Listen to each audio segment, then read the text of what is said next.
तो काफ़ी लोगों का माइंडसेट ये बना हुआ है कि जब तक कि वो प्रो नहीं बन जाएंगे, गॉड नहीं बन जाएंगे किसी भी सब्जेक्ट में, वो टेस्ट नहीं देंगे। तुम टेस्ट दे के प्रो बनते हो, तुम प्रो बन के टेस्ट नहीं देते हो। तो ये बात अपने दिमाग में हमेशा के लिए बिठा लो। कोर्स कंप्लीट करने के बाद भी और सारे फैक्टर्स होते हैं, दैट इज रिवीजन हो गया, टेस्ट सीरीज हो गया, और बहुत सारी और भी चीज़ें होती है। पिछले 10 साल, 15 साल, 25 साल के PYQs कंप्लीट कर लूँगा, फिर तो मेरा ऑल इंडिया रैंक एकदम 10 में या ऑल इंडिया रैंक 1 में एकदम फिक्स हो गया। ये चिंटू को ऐसा लगता है कि जब तक मैं मैकेनिक्स में 5000 सवाल सॉल्व नहीं कर लूँगा, तब तक तो मैं मैकेनिक्स में प्रो बन ही नहीं पाऊंगा।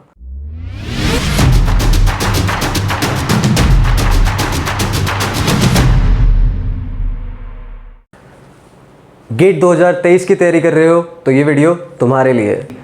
तो इस वीडियो में मैं डिस्कस करने वाला हूँ वो ऐसे कौन से रीजंस कह लो, या वो ऐसी कौन सी मिस्टेक्स हैं जो कि तुम लोग अपने लेवल पे कमिट करोगे, जिसके कारण कि काफ़ी अपने लेवल पे एफर्ट डालने के बाद भी, अपने लेवल पे सारी चीज़ें सही करने के बाद भी तुम जो डिज़ायर्ड रैंक अचीव करना चाहते हो वो तुम अचीव नहीं कर पाओगे। तो ज़्यादा टाइम वेस्ट नहीं करते हैं, डायरेक्टली उन पॉइंट्स की बात करते हैं।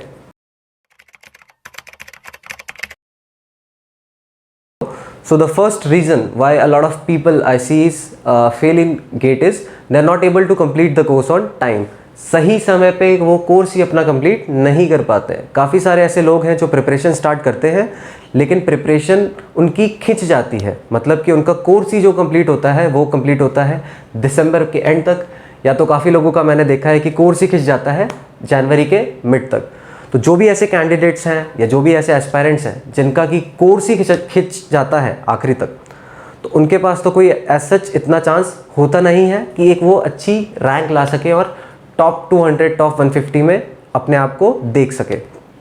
क्योंकि अगर मैं देखो गेट की एग्जामिनेशन की बात करता हूँ या कोई और भी कॉम्पिटिटिव एग्जाम्स की अगर हम बात करते हैं, तो यहाँ पे तुम्हारे को केवल कोर्स कंप्लीट करना ही इंपॉर्टेंट नहीं है। कोर्स कंप्लीट करने के बाद भी और सारे फैक्टर्स होते हैं, दैट इज़ रिवीजन हो गया, टेस्ट सीरीज हो गया, और बहुत सारी और भी चीज़ें होती है जो कि तुमको अपने लेवल पे मेक श्योर करना पड़ता है कि तुम तरीके से एग्जीक्यूट करो, तब जाके ही तुम अपने आप को एक अच्छी रैंक लाते हुए देख सकते हो। तो अगर तुम जो बेसिक एलिजिबिलिटी क्राइटेरिया है, that is completion of the course and that too on time, समय पे, तो अगर तुम वही सही तरीके से एग्जीक्यूट नहीं कर पाओगे तो तुम्हारे पास कोई चांस है ही नहीं। तो सबसे पहली मिस्टेक को सुधारो, दैट इज़ अपना कोर्स मेक श्योर करो कि तुम नवंबर के एंड तक कंप्लीट कर देते हो। सेकेंड रीज़न के बारे में बात करते हैं, और second reason is very interesting one. Second reason ये है कि people go for PYQ based study. मतलब काफ़ी लोगों से मैंने बात करी है और प्रिपरेशन के समय पे मैंने ऐसे काफ़ी लोगों को देखा है जिनका एटीट्यूड ये होता है कि PYQ सॉल्व कर लूँगा, एक बार टीचर से मैंने सब्जेक्ट कंप्लीट कर लिया है, उसके बाद मैं क्या करूँगा, झट से जाके पिछले 10 साल, 15 साल, 25 साल के PYQs कंप्लीट कर लूँगा, फिर तो मेरा ऑल इंडिया रैंक एकदम 10 में या ऑल इंडिया रैंक 1 में एकदम फिक्स हो गया। तो ऐसे जितने भी लॉजिकल लोग हैं जिनका माइंडसेट अभी जो मैंने बताया इस टाइप का है, तो वो सारे ही के सारे लोग फिर से ये वाली वीडियो नेक्स्ट ईयर भी रिविजिट कर रहे होंगे। तो तुम्हें मेक श्योर करना है अपने लेवल पे कि इतना भी लॉजिकल नहीं होना है, ठीक है। चलो मजाक को साइड में रखते हैं, पते की बात करते हैं कि थोड़ा अपना दिमाग लगाओ और सोचने की कोशिश करो कि जो तुम्हारा कॉम्पिटिटर है, ठीक है, जिसके साथ तुम्हारा कंपटीशन है। अब कुछ लोग होंगे वो आके बोल रहे हैं कि नहीं नहीं मेरा कंपटीशन तो मेरे से ही होता है, ये है वो है, ठीक है। दिमाग लगाओ और थोड़ा सोचो कि जो तुम्हारा कॉम्पिटिटर है, जिससे कि तुम्हारा कंपटीशन है, वो भी अपने लेवल पे कोर्स कंप्लीट कर रहा है, तुमने भी अपने लेवल पे कोर्स कंप्लीट कर दिया है। PYQs वो भी सॉल्व करेगा, PYQs तुम भी सॉल्व करोगे, तो तुम में ऐसी कौन सी बात है जो कि तुम्हें लगता है कि तुम्हें वो एक अच्छी रैंक दिला पाएगी। तुम अपने लेवल पे क्या एक्स्ट्रा कर रहे हो जो कि सामने वाला नहीं कर रहा है, जिसके कारण कि तुम्हारी रैंक आएगी और सामने वाले की रैंक नहीं आएगी। तो तुम अपने लेवल पे क्या कर रहे हो, कुछ नहीं, ठीक है। तो प्रैक्टिकली चीज़ों को देखना सीखो और PYQs बेस्ड स्टडीज़ को अवॉइड करो। PYQs को लेके तुम्हारा माइंडसेट काफ़ी गलत है। तुम्हें ऐसा लगता है कि PYQ सॉल्व करके ही काम बन जाएगा। पहले शायद काम बन जाया करता था, अगर मैं पिछले 5-6 साल पहले की बात करूं, लेकिन अब जो गेट का पेपर है, जो कि लेवल बढ़ गया है गेट का, जो कि मैंने पिछले 3-4 सालों में देखा है कि 2020 के अगर मैं मैकेनिकल की बात करूं, स्पेसिफिकली मैकेनिकल की अगर मैं बात करूं, तो 2020 में पेपर अच्छा आया था। 21 में the paper was decent enough, ठीक था। 22 के पेपर के बारे में मुझे एक शब्द भी बोलने की आवश्यकता नहीं है, ज़रूरत नहीं है। तुम सबको पता है कि मैकेनिकल का 2022 का पेपर कैसा आया था। कहने का मतलब यह है कि गेट का जो बार है वो धीरे धीरे करके ऊपर जा रहा है, तो तुम अपने लेवल पे केवल मिनिमम एफर्ट डाल के मैक्सिमम रिजल्ट्स एक्सपेक्ट नहीं कर सकते हो। तो तुम्हें मेक श्योर ये करना है कि इस बार प्रिपरेशन के साथ तुम क्या करो कि केवल पीवाईक्यूज पे ही फोकस ना करो। तुम क्या करो, अपने लेवल पे एक्स्ट्रा एफर्ट्स डालो और एक्स्ट्रा चीज़ें करने की कोशिश करो, ताकि तुम जब एग्जामिनेशन हॉल में जा रहे हो तो तुम सेल्फ बिलीफ के साथ जाओ कि मैंने काफ़ी काम किया है और अब मुझे रिजल्ट्स मिलने चाहिए या रिजल्ट्स मैं अचीव डिजर्व करता हूँ। तो देखो, पीवाईक्यूज बेस्ड स्टडी के ऊपर मैं एक अलग से वीडियो बनाने की कोशिश करूँगा, बिकॉज मुझे ऐसा लगता है कि इस टॉपिक के ऊपर काफ़ी एक बड़ा और काफ़ी अच्छा डिस्कशन किया जा सकता है। तो इस वीडियो में इतना ही रखते हैं पीवाईक्यू बेस्ड स्टडी में, ठीक है। Waiting too much to start giving test. काफ़ी लोग क्या करते हैं कि वो बहुत ज़्यादा ही वेट करने लग जाते हैं अपने आप को टेस्ट देने के लिए या टेस्ट सीरीज अटेम्प्ट करने के लिए।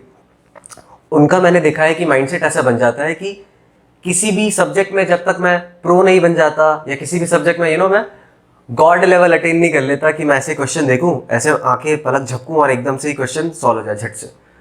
तो काफ़ी लोगों का माइंडसेट ये बना हुआ है कि जब तक कि वो प्रो नहीं बन जाएंगे, गॉड नहीं बन जाएंगे किसी भी सब्जेक्ट में, वो टेस्ट नहीं देंगे।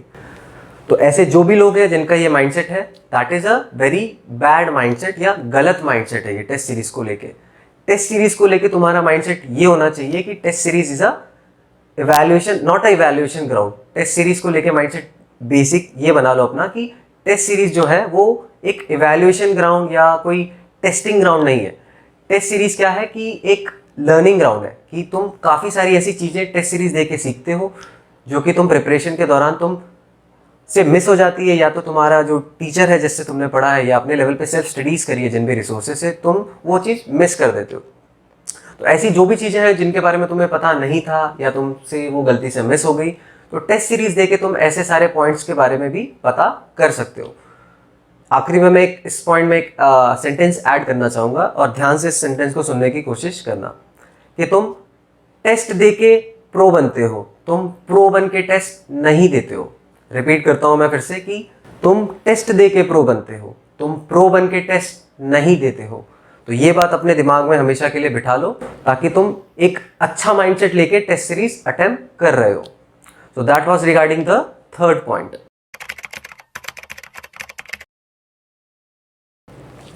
Now let us discuss about the fourth point, that is doing PhD in the subjects you like, या इसको तुम कह सकते हो ओवर प्रैक्टिसिंग। बहुत बड़ी एक दिक्कत जो कि मैंने कैंडिडेट्स में देखी है कि वो अपनी प्रिपरेशन के समय करते हैं, that is they go for over practicing. मतलब कि वो चीज़ें अपने लेवल पे एक बार कंप्लीट कर लेते हैं और फिर वो किसी भी सब्जेक्ट को बहुत ही हाई लेवल तक कंप्लीट करने की कोशिश कर रहे होते हैं। छोटा सा एग्जांपल लेके समझाता हूँ कि मान लो कोई एक चिंटू है, ठीक है, चिंटू ऑफेंड मत हो जाना भाई। तो चिंटू ने क्या किया कि अपने लेवल पे चिंटू ने मैकेनिक्स कंप्लीट कर लिया। मैकेनिक्स कंप्लीट करने के बाद चिंटू ने क्या किया, पीवाईक्यूज मैकेनिक्स के कंप्लीट कर लिए। एक दो रिसोर्सेज चिंटू के पास अवेलेबल थे, उसने उस रिसोर्सेज से भी क्वेश्चन प्रैक्टिस कर ली। अब चिंटू का माइंडसेट ये होता है, जो कि एक कॉमन एस्पायरेंट का भी मैंने माइंडसेट ये देखा है कि चिंटू को ऐसा लगता है कि जब तक मैं मैकेनिक्स में 5000 सवाल सॉल्व नहीं कर लूँगा तब तक तो मैं मैकेनिक्स में प्रो बन ही नहीं पाऊंगा। तो चिंटू वाले माइंडसेट को तुम्हें नहीं लेना है। चिंटू का माइंडसेट ये है कि उसको इस लेवल पे मैकेनिक्स को कंप्लीट कर देना है कि आशीष अरोड़ा आके चिंटू के अंदर आके इंटर्नशिप करने के लिए अप्लाई कर रहा है कि भैया मेरे को भी सिखा दो कि मैकेनिक्स में क्या क्या चीज़ें हैं। तो तुम्हें ऐसा नहीं करना है, ठीक है, इतना भी ओवर प्रैक्टिस नहीं करना है। अगर मैं गेट की बात करूं तो गेट में 1 या 2 या 3 सब्जेक्ट्स नहीं हैं जिनमें तुम ओवर प्रैक्टिस या बहुत ज़्यादा प्रैक्टिस करके प्रो बन के तुम बहुत ही अच्छी रैंक ले आओगे। अगर मैं गेट की बात करूं तो गेट में 14 सब्जेक्ट्स हैं, 14 सब्जेक्ट हैं गेट पे, और 14 ही सब्जेक्ट को, 14 के 14 पूरे ही सब्जेक्ट्स को तुम्हें अपने लेवल पे एक मास्टरी अटेन करने की कोशिश करना है। 2-3 सब्जेक्ट में हीरो बन के कुछ नहीं होगा, तुम्हें 14 के 14 सब्जेक्ट्स में एक अच्छा लेवल अटेन करना पड़ेगा। तो अपने लेवल पे तुम्हें ये डिसाइड करना है कि किसी भी सब्जेक्ट पे तुम कितना एक टाइम दे सकते हो, क्योंकि तुम्हारे पास जब भी किसी कॉम्पिटिटिव एग्जाम्स की तुम तैयारी करते हो तो बहुत ज़्यादा टाइम नहीं होता है, there is always a crunch of time, ठीक है, टाइम क्रंच हमेशा रहता है। तो तुम्हें पहले तो मेक श्योर करना है कि तुम सही समय पे कोर्स कंप्लीट करो। कोर्स कंप्लीट अगर तुम सही समय पे कर लेते हो देन गो फॉर प्रैक्टिस, ठीक है, कि एक्स्ट्रा प्रैक्टिस के लिए, ठीक है। तो आखिरी में मैं एक पॉइंट अपनी तरफ से ऐड करना चाहूँगा कि जो मेरे टीचर जेई के समय जब मैं पढ़ता था तो उन्होंने काफ़ी एक अच्छी पॉइंट बताई थी, दैट वाज कि when I talk about competitive exams it is very important to know that where you have to stop। कि अगर मैं कॉम्पिटिटिव एग्जाम्स की बात करता हूँ कि तुम्हें पता होना चाहिए कि तुम्हें रुकना कहाँ पे है, समझे कि नहीं समझे। कॉम्पिटिटिव एग्जाम्स की अगर मैं बात करता हूँ तो तुम्हें बहुत ज़रूरी हो जाता है कि तुम्हें पता लग जाए या पता कर लो अपने लेवल पे तुम कि तुम्हें कहाँ पे जाके रुक जाना है। ट्रेन में चढ़ के तुम अगर अपना डेस्टिनेशन ही तुम्हें नहीं पता है तो तुम काफ़ी आगे निकल जाओगे, आगे निकल जाओगे इन द सेंस कि काफ़ी अपना समय वेस्ट कर दोगे। तो ओवर प्रैक्टिस से बच के रहना है, इस बार ओवर प्रैक्टिसिंग वाली मिस्टेक नहीं करना है। Now let us discuss about the fifth point, that is not able to handle pressure या not able to develop exam temperament। जो फिफ्थ पॉइंट है वो काफ़ी सारे कैंडिडेट्स मैंने देखा है मिस कर देते हैं। फिफ्थ पॉइंट एक बहुत ही छोटा सा पॉइंट काफ़ी लोगों को लगता है but it can make a big difference when I talk about competitive exams. क्योंकि अगर कॉम्पिटिटिव एग्जाम्स की अगर मैं बात करूँ तो काफ़ी लोगों को मैंने देखा है कि कोर्स वो सही समय पे कंप्लीट करते हैं, they are very good at revision, test series भी उन्होंने ठीक तरीके से अटेम्प्ट किया होता है, बट जब भी बात आती है प्रेशर सिचुएशंस की या टेंस सिचुएशंस जब अपने आप को वो देखते हैं या टेंस सिचुएशंस में वो लोग आते हैं तो दे पैनिक, वो लोग पैनिक कर जाते हैं। तो ऐसे जो भी लोग हैं जो प्रेशर हैंडल करना अपने लेवल पे प्रिपरेशन के समय ही नहीं सीख पा रहे हैं या उन्होंने सीखा ही नहीं है या उनको लगता है कि सीखना इंपॉर्टेंट है ही नहीं, तो वो अपनी लेवल पे बहुत ही बड़ी मिस्टेक कमिट कर रहे हैं। क्योंकि अगर तुम्हें बहुत अच्छी रैंक लानी है, दैट इज़ कि अगर तुम अपने आप को टॉप 50 में, टॉप 100 में या टॉप 150 में अगर देखना चाहते हो तो you have to be very good at handling pressure. तो प्रिपरेशन मतलब थ्रू आउट द प्रिपरेशन ये मेक श्योर करो कि तुम अपने आप को प्रेशर सिचुएशंस में अपना काम और कंपोजर मेंटेन करके चलो ताकि तुम्हें एग्जामिनेशन में जाके मतलब ज़्यादा दिक्कत ना हो अगर किसी जगह पे तुम फंस भी जाओ या प्रेशर में तुम आ भी जाओ। तो अगर तुम्हें गेट, इंजीनियरिंग सर्विसेज या कोई भी पीएसयू एग्जामिनेशन से रिलेटेड तुम्हारे कोई डाउट्स हैं या तुम्हारी कोई क्वेरीज़ हैं तो तुम क्या कर सकते हो कि मेरा टेलीग्राम ग्रुप ज्वाइन कर सकते हो। टेलीग्राम ग्रुप का मैंने लिंक डिस्क्रिप्शन में दे दिया है, नीचे जाके तुम देख सकते हो। टेलीग्राम ग्रुप तुम लोग सोच रहे होगे कि क्यों ज्वाइन करें, तो टेलीग्राम अगर तुम ग्रुप ज्वाइन करोगे तो टेलीग्राम ग्रुप पे मैं जी मीट सेशंस के लिंक डालता हूँ। जी मीट सेशंस जो रहते हैं वो अराउंड 2 घंटे या 1.5 घंटे के मैं हर वीक में 2 दिन रखता हूँ जिसमें कि तुम आके ज्वाइन कर सकते हो। अपनी प्रॉब्लम्स या अपनी जो भी क्वेरीज़ हैं या कोई भी तुम्हारे डाउट्स हैं किसी चीज़ से भी रिलेटेड, नॉट जस्ट स्टडीज़, मतलब और भी चीज़ें होती है जो कि प्रॉब्लम्स फेस करते हैं स्टूडेंट्स, तो उससे रिलेटेड तुम अपने डाउट्स पूछ सकते हो और शेयर कर सकते हो। या तुम्हें अगर लगता है कि तुम्हें कोई गाइडेंस की ज़रूरत है और फ्री ऑफ कॉस्ट, गाइडेंस ज़्यादा बोल दिया मैंने लगता है, ठीक है, गाइडेंस की अगर तुम्हें ज़रूरत है तो तुम आके टेलीग्राम ग्रुप ज्वाइन कर सकते हो और अपनी प्रॉब्लम शेयर कर सकते हो।